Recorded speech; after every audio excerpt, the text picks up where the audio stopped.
Hey everybody, welcome back. Just in from the mailbox, and I see that Mr. Kenny Kizzle sent me a package. For those of you new to the channel, Kenny Kizzle is one of my friends. He's into the old tractor restoration thing. He's got a 1942 Farmall H Memorial restoration going on right now. Link to his channel below. Basically, well, we'll just see what he sent me here. He gave me a little bit of a heads up that I could be expecting something in the mail. I see he sent me air. So, always nice. And guess what? Fold over locks. For all you fold over lock fans, I know there are a few of you out here. He needs a little bit of help with some of these. And like I said, he's got a 1942 Farmall H restoration memorial project in the works right now. It's going to be used to promote awareness of mental health issues, suicide, things like that. And it's a project that's in memory of his mother. Unfortunately, they lost her to that back in 2017. And he's doing a really good thing right here. He's basically taking his tragedy and trying to turn it around and use it to help other people. And he asked me for some help on some fold-over locks because apparently I've built kind of a reputation for being a fold-over lock guy. And of course, I'm more than happy to help. So we'll get some of those locks made out so that he can continue on with the restoration. And for everybody that has been giving me a hard time about not painting 5J1113, he's doing the full sandblast, prime, and paint on this H. That thing's going to be just shining and perfect when he's done with it. And mechanically speaking, he's leaving no stone unturned. I mean, he's got that thing down to the last nut and bolt. The engine's done. He's got the transmission rear end apart right now. We're getting ready to start the sandblast process, and then priming, and then assembly, and then paint. He's doing it upright. So if you guys want to see some nice shiny paint at the end of a project, again, click on over to Kenny's channel. And I'm also going to put a link to his GoFundMe page.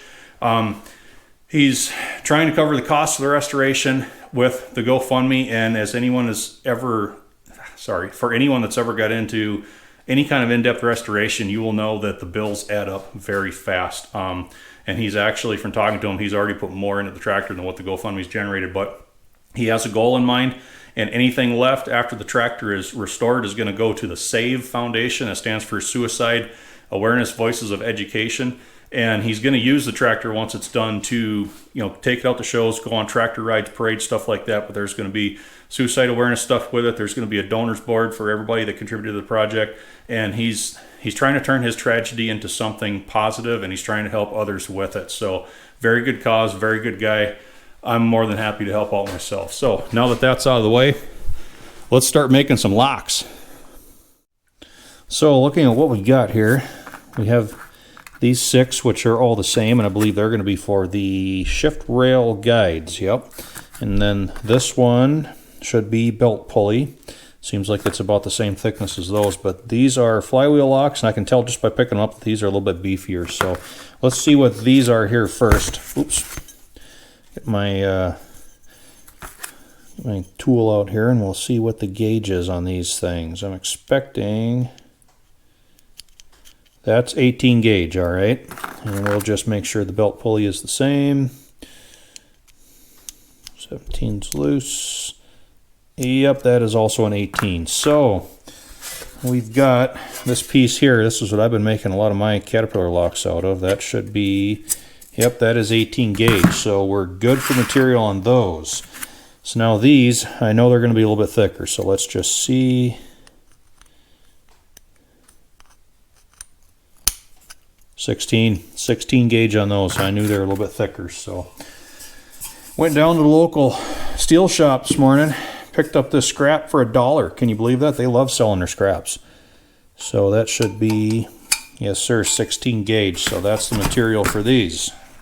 So we'll start with these first. They're going to be the easiest to do because they're the thinnest and they're the smallest. And it's kind of nice because they're all the same width, right about 3/4 wide, which also happens to be the same width as my little machinist rule, so that's all right. Same with the belt pulley.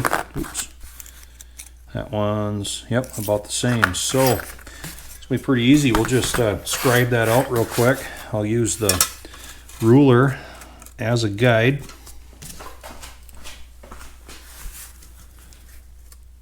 Starting off with a already squared off edge right here. Makes life a little easier. Scribe a very fine line. And with this 18 gauge, as you can see, I just usually cut this stuff with a 10 snips. It's a little bit thick for them, but they will do the job. Anything thicker than this needs a much more serious means of cutting, but as you can see, with a firm grasp, 10 snips will float right through it. So I'll just go and cut this entire strip off. Alright, got it cut out. And to really kind of get an idea of the size of these things, you got to take kind of the best one and flatten it out. That's what I did with this one. Should be good for pattern. It looks like it's just a touch over 1.1 long. So basically I just use it as a template and set it on the strip here and go make a scribe line and then just build off of that, so on and so forth. You can see the lines I made, and I like it when this is kind of rusty yet. Those scribe lines show up a lot better. So I'll just crack all these off next. Okay, there are the 6 blanks for the shift rail guides, and I even cut out the one for the belt pulley. Kind of a unique shape right there. So I noticed now looking at these, the holes are a bit offset, off center in them, and I don't know if that was just you know, close enough manufacturing practices, or if that's actually a clearance issue. I don't have the tractor here in front of me to know. So basically I'm going to replicate what these are, and I checked every one of these is offset the same way. So what I did was just used this one as a template again, scribed out where the center hole is, and then center punched it. All 6 of these are ready to go like that. Also did the same thing with the belt pulley lock, scribed out the locations, center punched, ready to go. So to drill the holes, I'm going to use a little step bit like this. In this really thin material, step bits work better than regular drill bits because they leave a nice, cleaner, rounder hole.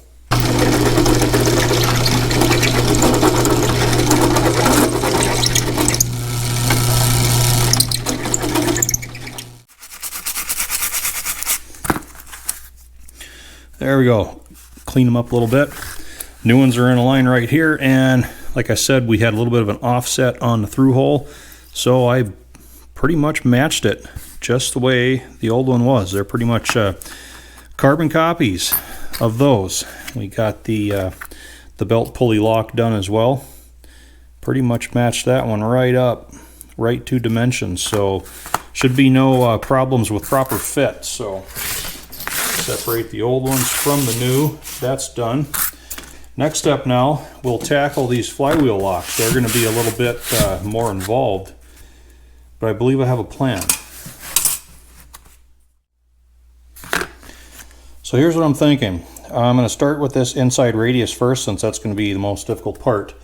I noticed that a 2 1/8 metal cutting hole saw matches that radius perfectly, but because these are notorious for kind of having a little bit of a run out to them, kind of a wobble, they make a little bit larger hole than what is marked on them. So we went down to a 2 1/16, and I'm going to try that and see if with a little bit of wobble we'll probably match that 2 1/8 radius just about perfect. So if I do my part, you can see I've got a circle marked out here, center punched.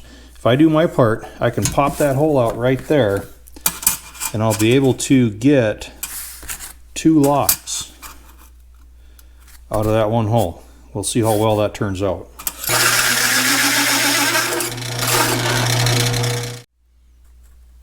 I like how that turned out. The radiuses are matching up well. So next I need to drill out the holes for the bolts. I already have them marked and center punched. We'll take those out now.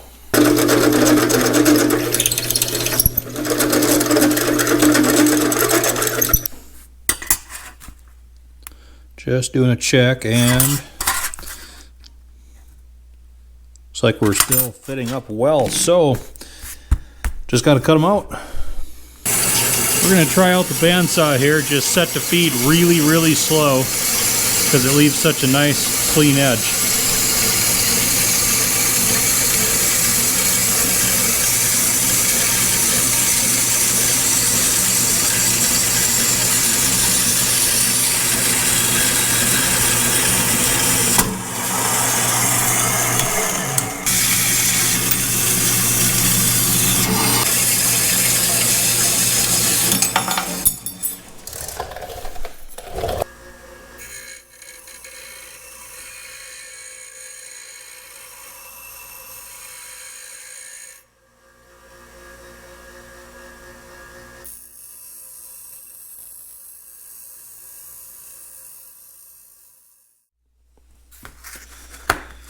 All right, we're done. Everything turned out pretty darn good, I do believe. See if I can get everything lined up with one hand here.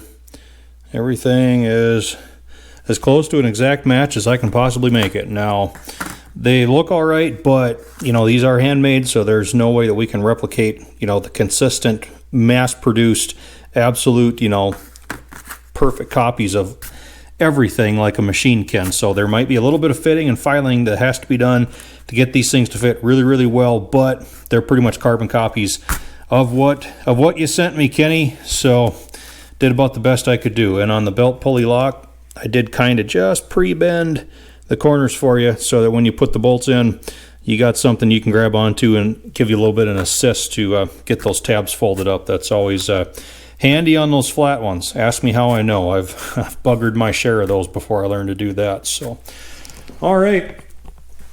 Nice little side project. Kind of a change of scenery, you know, for a change. And like I said, go check out Kenny's channel. Also, go check out his GoFundMe. And if anybody can donate, that'd be great. It doesn't matter the amount. Every little bit helps. And if not, just please share it on your social media and just spread the word, get it out there, get some more eyeballs on this project. Like I said, it's a good deal. Kenny's a good guy, and I wouldn't be recommending him if I didn't truly believe that. So, all right, we got the locks done, Kenny. Be on the lookout. Your mailbox in a couple of days is going to have a package from me this time. I'll send your air back too. Thanks for watching, everybody. Go check out Kenny's channel. Do me a favor, would you?